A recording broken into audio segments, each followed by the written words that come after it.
வணக்கங்க. நேத்து ஸ்விட்சர்லாண்ட்ல ஒரு கோர்ட்ல டிசிஷன் வந்தது. ஒரு பெரிய பணக்கார இந்திய குடும்பத்துக்கு 4 1/2 வருஷம் ஜெயில், 4 வருஷம் ஜெயில் அப்படின்னு குடுத்தாங்க. அதாவது ஒரு அப்பா, அம்மா, பையன், மாட்டுப் பொண்ணு மருமகள் 4 பேருக்கும் ஜட்ஜ்மெண்ட் குடுத்துருக்காங்க. பிரகாஷ் ஹிந்துஜா அப்படின்னு ஹிந்துஜா பிரதர்ஸ் 4 பேர் இருக்காங்க. அதுல பிரகாஷ் ஹிந்துஜாங்கிறவருக்கு 78 வயசு ஆகுது. அவங்க ஒய்ஃபு கமல் ஹிந்துஜாங்கிறவங்களுக்கு 75 வயசு ஆகுது. அவங்களுக்கு 4 1/2 வருஷம் ஜெயில். அவங்க கோர்ட்ல இல்ல. இந்த ட்ரையல் பீரியட்ல அவங்க இல்ல. அவங்களுக்கு ஹெல்த்தில் ப்ராப்ளம் இருக்குன்னு. அஜய் ஹிந்துஜாவும் அவங்களோட ஒய்ஃபு நமரதா ஹிந்துஜாவையும் 4 வருஷம் 4 வருஷம் ஈச்சுக்கு சென்டென்ஸ் கொடுத்துருக்காங்க. இந்த ஹிந்துஜா மக்கள் எதனால இந்த ஜெயில் சென்டென்ஸ்னா, அவங்க இல்லீகலாக இந்தியாவிலேருந்து ஸ்டாஃபை கொண்டு வந்து அவங்களோட வில்லாவில் வேலை செய்ய வச்சு அவங்களுக்கு சரியாக சம்பளம் கொடுக்கல அப்படிங்கிறது. சரியாக சம்பளங்கிறது ஸ்விட்சர்லாண்டு, யூரோப்பு அது மாதிரி ஊர்லலாம் நம்ம ஊர் மாதிரி வேலை வாங்க முடியாது.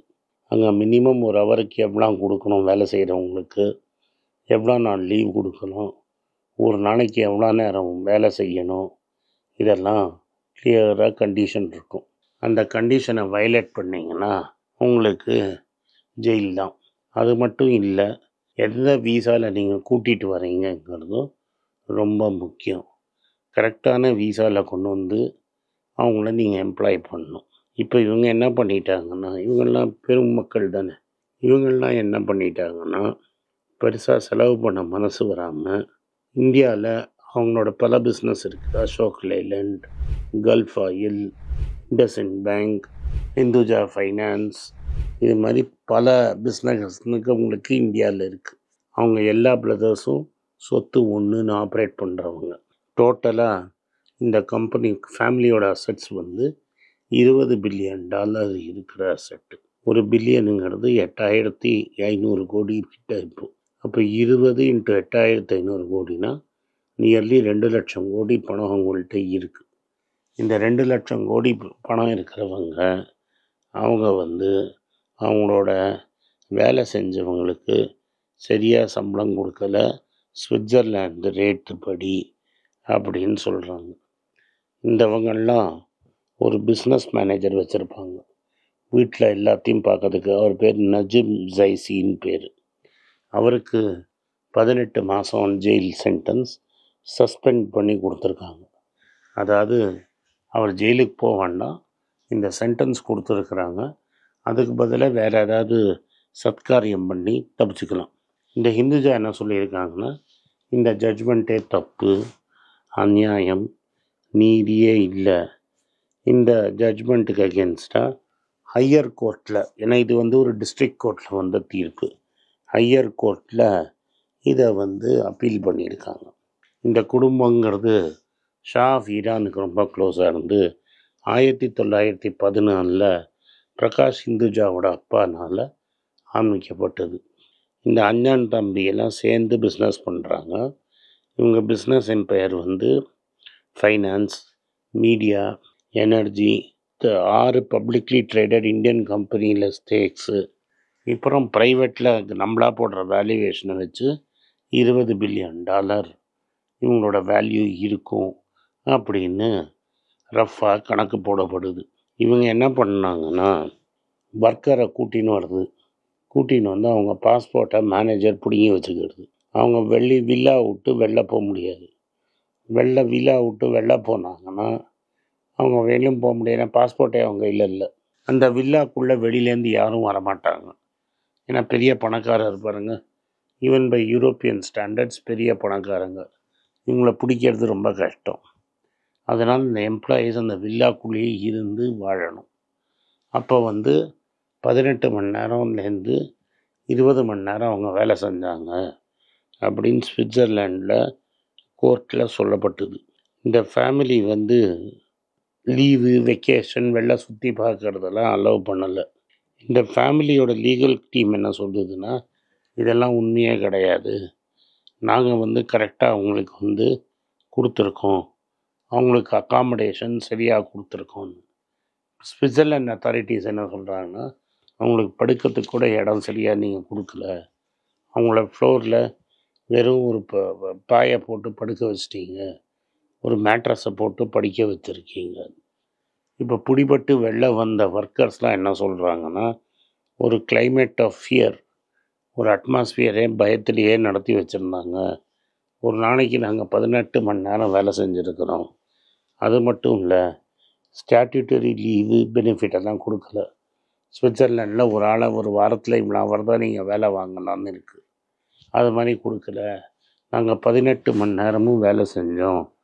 இந்த 18 நேரம் வேலை செஞ்சு நாங்கள் ரொம்ப கஷ்டப்பட்டோம்.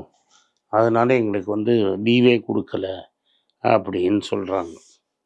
இந்த கேஸ் எப்படி ஆரம்பிக்கப்பட்டதுன்னா, 2018 ஸ்விஸ் ப்ராசிக்யூட்டர்ஸ்க்கு யாரோ கம்ப்ளைண்ட் பண்ணி அவங்க ஹிந்துஜாவோட ஆஃபீஸு, வில்லா, பேங்க்கு, லோக்கல் பிஸ்னஸ் எல்லா இடத்துலையும் ரெய்டு பண்ணி பேப்பர், ஹார்ட் டிஸ்க் இதெல்லாம் சீஸ் பண்ணிட்டாங்க. இந்த எவிடன்ஸை அவங்கள்ட்டேருந்தே பிடிச்ச எவிடன்ஸை வச்சு கோர்ட்டு ஃபேமிலி கில்ட்டி, அவங்களுக்கு ஹெல்த் ஃபெசிலிட்டிஸ் கொடுக்கல, 10% தான் அவங்களுக்கு சம்பளம் கொடுத்துருக்காங்க. ஒரு நாளைக்கு 7 ஃப்ராங்காக தான் கொடுத்தாங்க சம்பளம். 18 மணி நேரம் வாங்கிட்டு ஒரு நாளைக்கு 8 ஃப்ராங்க் தான், 7லேருந்து 8 ஃப்ராங்க் தான் கொடுத்தாங்க. ஆனால் அதே சமயத்தில் நாய்க்கு, அவங்களோட பெட்டாகுக்கு 8600 ஃப்ராங்க்கு வருஷத்துக்கு செலவு பண்ணியிருக்காங்க. அப்படின்னா இந்த ஒர்க்கர்ஸு கொடுத்ததுக்கு மேலே அவங்க நாய் மேலே ஹாப்பியாக வைக்கிறதுக்கு அவங்களோட பெட் டாக் மேலே ஜாஸ்தி சம்பாதிச்சதுக்கு செலவு பண்ணாங்க. இவ்வளோ மோசமானவங்கன்னு அவங்கள சொல்கிறாங்க. ஸ்விஸ் அத்தாரிட்டி என்ன பண்ணியிருக்காங்கன்னா, நாளைக்கு இந்த கேஸு கோர்ட்டெல்லாம் நடத்தின காஸ்ட்டை இவங்கள்ட்ட இருந்தால் ஹிந்துஜாஸ்டேஸ் தான் பிடுங்கணும். அதனால் அவங்கள்ட்ட வேல்யூபிள் அசட்ஸு, டைமண்டு, ரூபீஸு, ஒரு பிளாட்டினம் நெக்லஸ்ஸு, அதர் ஜுவல்லரியை பிடுங்கி ஜாமீனில் வச்சுருக்காங்க. நாளைக்கு இந்த கோர்ட்டில் நடந்த கேஸுக்கு எவிடன்ஸ் கொடுக்கலன்னு, பணத்தை கட்டலைன்னா இதை எடுத்து வச்சிடலான்னு. இந்தியாவில் ட்ரக்கு, லூபிரிகண்ட்டு, பேங்கிங், கேபிள் டிவி இது எல்லாமே இருக்குது. அதனால் இது செகண்ட் ஜெனரேஷனில் கோபிச்சந்த் ஹிந்துஜா அப்படிங்கிறவர் சேர்மன் ஆனார். அவர் அண்ணன் ஸ்ரீசந்த் ஹிந்துஜா 2023 செத்து போனார். இவங்க இந்தியாவில் 7வது மோஸ்ட் ரிச்சஸ்ட் பர்சன்ஸு. இதுக்கு எதுக்கு சொல்கிறேன்னா, இந்தியாலேயும் உலகத்துலேயும் இப்போதைக்கு ஒரு கேஷேப் ரிக்கவரி இருக்குது. இந்த கேஷேப் ரிக்கவரியில் பணம் சம்பாதிச்சவங்க எல்லாம் கூட இருக்கிற மனுஷனை எவ்வளோ மோசமாக நடத்துகிறாங்கிறத நீங்கள் புரிஞ்சுக்கணும். அவனை டே அண்ட் நைட்டு வேலை வாங்கி, அவனை டார்ச்சர் பண்ணி, லீவ் கொடுக்காம, வீசா ஒழுங்காக எடுக்காமல் வெளிநாட்டுக்கு கூட்டின்னு ஃபுல்லாக வேலையை வாங்கி அப்யூஸ் பண்ணி டார்ச்சர் பண்ணுறது. இது நீங்கள் வெளியில் மட்டும் பார்க்க வேண்டாம், இந்தியாவிலையும் இதுதான் உண்மை. ஹியூமன் லைஃப்பை ஒழுங்காக நடத்துறதில்ல. இந்த போர்ஷே காரை வச்சு 2 பேரை அடிச்சுவிட்டு அந்த உயிருக்கு ரெஸ்பான்சிபிலிட்டியே எடுத்துக்காமல் எப்படியாவது டிரைவரை மாட்டி அவனை கன்ஃபஸ் பண்ண வைக்க பார்த்து அது ஊற்றிக்கிச்சு. அதனால் இந்தியாவில் பணக்காரனாக இருக்கிறவன் அவன் தனி லெவலு, எனக்கு சட்டமே கிடையாது அப்படின்னு நினைக்கிறான். இந்தியாவில் வேணால் அவங்களுக்கு க்ளோஸாக இருக்கிறவங்க பவரில் இருக்கிறதுனால சட்டம் பேசாமல் விடுவோம். ஆனால் யூரோப்பு அங்கே இவங்க சிட்டிசன்ஷிப் வாங்கின இடத்துல சட்டம் நிச்சயமாக பேசும். இது மாதிரி தண்டனை நிச்சயமாக கிடைக்கும். நன்றி, வணக்கம். உங்களுக்கெல்லாம் தெரியும், ரீசெண்டாக மீடியாவில் பார்த்துருப்பீங்க, ஏன்னா தமிழ்நாடு காங்கிரஸ் கமிட்டி ஊடக பிரிவு தலைவராக அப்பாயிண்ட் பண்ணியிருக்காங்க. ஸோ பொலிட்டிக்கலாக என்னோடய வியூஸ் என்ன அப்படின்னு நீங்கள் ட்விட்டரில் ஃபாலோ பண்ணணும்னு நினச்சிங்க, @AnandS1967 என்னை ஃபாலோ பண்ணுங்கள். என்னோடய real original ID, Twitter ID for politics அதுதான்.